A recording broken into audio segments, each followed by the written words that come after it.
SC వర్గీకరణలో రెల్లీలకు reservation పెంచాలని కోరుతూ రెల్లి మేధావుల సంఘం ఆధ్వర్యంలో కాకినాడ కలెక్టరేట్ వద్ద ఆందోళన చేపట్టారు. సందర్భంగా రెల్లి మేధావుల సంఘం రాష్ట్ర అధ్యక్షులు బండి ఆది సురేంద్ర, రెల్లి మేధావులు సంఘం ప్రధాన కార్యదర్శి నిమ్మకాల రమణమూర్తి, రాష్ట్ర అభివృద్ధి సంఘ అధ్యక్షులు కట్నాన రవిలు మాట్లాడుతూ గతంలో ఎస్సీ వర్గీకరణ సమయంలో రెల్లి కులాలకు తీవ్ర అన్యాయం జరిగిందని, మళ్లీ అదే అన్యాయం పునరావృతం కాకుండా చూడాలన్నారు. రెల్లి కులస్తులు అన్ని రంగాల్లో వెనకబడి ఉన్నారని, వారికి ఉపాధి అవకాశాలు కల్పించేందుకు ప్రత్యేక చర్యలు తీసుకోవాలన్నారు. ఎస్సీ వర్గీకరణ విషయంలో కేవలం మాలా మాదిగలకు మాత్రమే న్యాయం చేయడం సరికాదన్నారు. రెల్లి కులస్తులకు 5% రిజర్వేషన్ పెంచాలని డిమాండ్ చేశారు.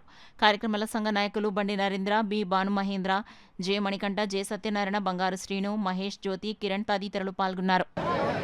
ఆగస్టు 1, 2024 సుప్రీంకోర్టు ఉత్తర్వులు వెలువడిన దగ్గర నుంచి కూడా ప్రతి రెల్లి వాడలోనూ, ప్రతి జిల్లాలోనూ, ప్రతి మండల కేంద్రం, ప్రతి జిల్లా కేంద్రంలోనూ కూడా ఉధృతంగా ఉద్యమాలు చేస్తున్న ప్రభుత్వం నిమ్మకు నీరెత్తినట్టుగా ఈ రోజుకి కూడా ఒక్కసారి కూడా చర్చలకు పిలవలేదు.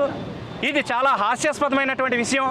ఎందుకంటే మాకన్నా తక్కువ జనాభా ఉన్నటువంటి వర్గాల వారికి ప్రభుత్వం ఎన్నో విధాలుగా ఎన్నో అవకాశాలు కల్పించి ఎంతో సంక్షేమ పథకాలు ఇచ్చి ఎన్నో విధాలుగా రాజకీయ లబ్ధి, ఆర్థిక లబ్ధి, అలాగే సామాజిక లబ్ధిని చేకూరుస్తూ 15 లక్షల మంది ఉన్నా, 15 లక్షల పైచిలకు ఉన్నా కూడా మమ్మల్ని పట్టించుకోకుండా మాకు మళ్ళీ అదే అన్యాయం చేయడానికి పూనుకోవడం చాలా అన్యాయమైనటువంటి విషయం ఇది.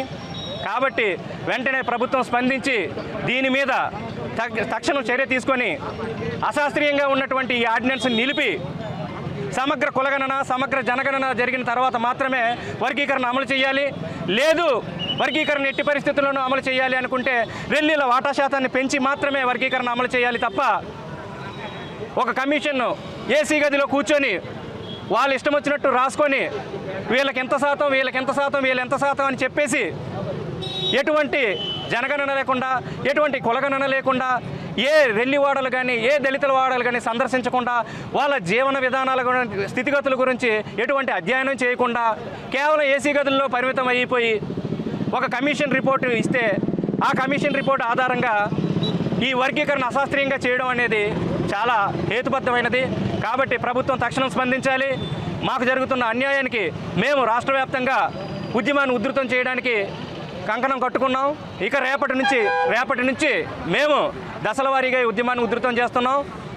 రాష్ట్ర రాజధాని అనేటువంటి విజయవాడ నగరంలో రేపటి నుంచి మేము దశల వారీగా ఉద్యమ రూపంలో ఒక్కొక్క చోట రిలే నిరాహార దీక్షలు, ఒక్కొక్క చోట నిరసన ర్యాలీలు, ఒక్కొక్క చోట పోరాటాలు అన్నీ కూడా చేయడానికి రాష్ట్ర వ్యాప్తంగా పిలుపునివ్వడం జరిగింది.